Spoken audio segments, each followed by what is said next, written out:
also provided the venue for round 8 of the 13-round TVR Tuscan Challenge, with 3 races scheduled on the 1 point. From poles, had a great start with Martin Hyde in 88.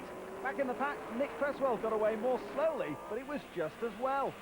You see, you can't fit 3 TVRs side by side into Duffer's Dip, as Colin Blower in 5 and Giles Cooper in 15 soon found out. There was more tangling to be done in the closing stages when Martin Short pounded into the rear of Jamie Campbell-Walter's car, spinning the Londoner out. Although he would recover to finish 5th. Victory overall, though, went to Phil Hindley, with Martin Short going on to finish 2nd, with Steve Cole 3rd and Steve Sutcliffe picking up 4th.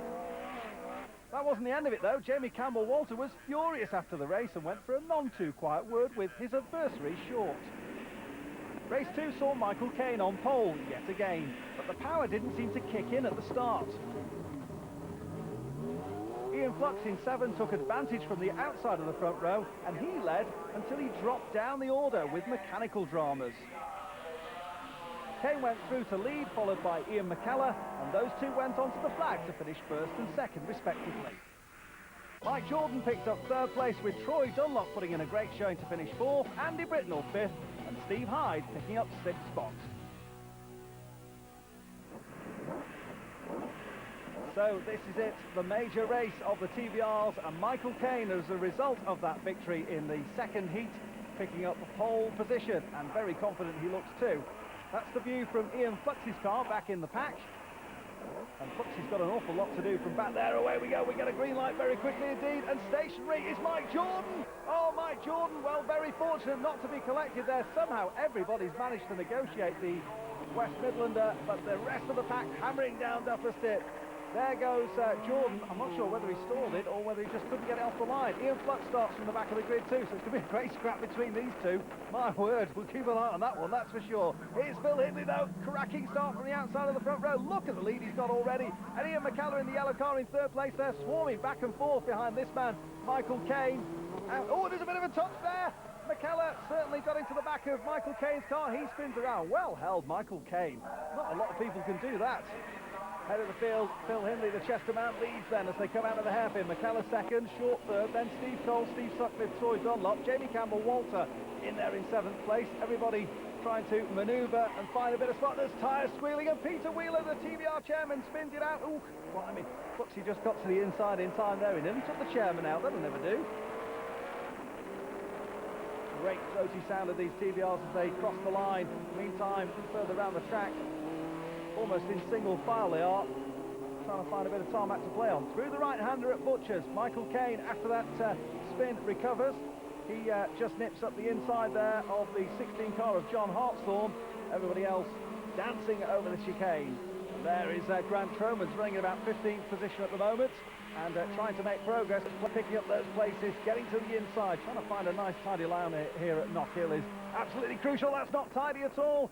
Martin Kraft spins it out. Oh, and Ian Flux just ducks to the inside to try and keep out the way. Also getting out the way there was Richard Stanton. He nearly takes out Ian Flux and rejoins. My word. Never a dull moment in all this lot, is there? Here they come then, across the line. Great power, great speed. Steve Sutcliffe back there in the green car, 6th position. Headlights are on from Jamie Campbell-Walter, having moved up to 5th ahead of Steve Sutcliffe over the last couple of laps. And into the pit lane, sadly, will come Ian Flux. Well, he's always worth huge amounts of entertainment value, is Ian Flux. We're not going to get it, sadly, this time. He will retire with 2 laps complete. And out front, Ian McKellar, or rather, I should say in 2nd place, Ian McKellar battling away with Martin Short, and Short wants the 2nd place, and he takes it.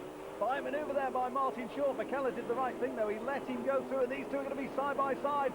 Now, that was very smart by Ian McKellar, because he's got the pace up the hill. Perhaps he knew that all along. He certainly had the better line out of the corner, because Short was so tight in that it left him without enough speed coming onto the main straight. So Short, as a result of that, back to 3rd place.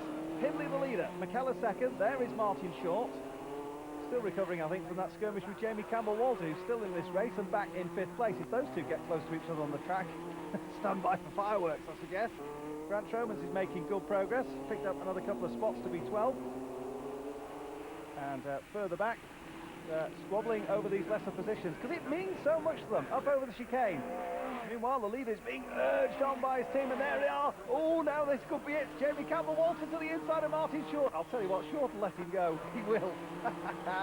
And he waves as well. Oh, you see, it's all fair in love and war in TVR Tuscan Challenge. Through on the inside then has gone Jamie Campbell-Walter. They've probably both cooled down a bit since that incident in the first race. One brake light on Jamie, he needs to get that checked out. Now then, McKellar, oh, McKellar nearly caught out there by the back marker. That back marker in the shape of former David Thomas, and Thomas has caused the problem for McKellar because Jamie Campbell-Walter has gone through. So Campbell-Walter now through to second place. Ed Sharper retirement into the pit lane, and coming in for tyres, we've got the "come in please, we'd like to inspect your car" being held out for Ashley Ward. And side by side, great scrap for third place. Let's just see where we are now. The back marker is the white car just gone through. That's the scrap for third and fourth. Martin Short is in fourth at the moment. Blimey, they're all coming in. It's like a pain display here.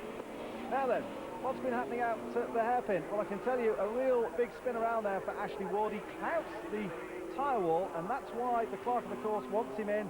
They want to just rip off some of that rear bodywork that's trailing on the track and could be seriously dangerous to any of the other drivers and competitors coming on behind it. That's why he's in the pit lane. Meantime, up to take the checkered flag comes Phil Hindley.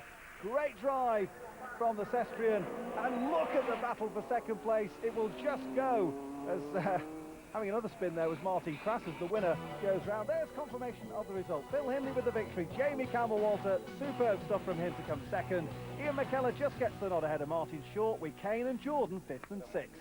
Great drive, incidentally, by Mike Jordan too. There they are on top of the podium. Ian McKellar on the right.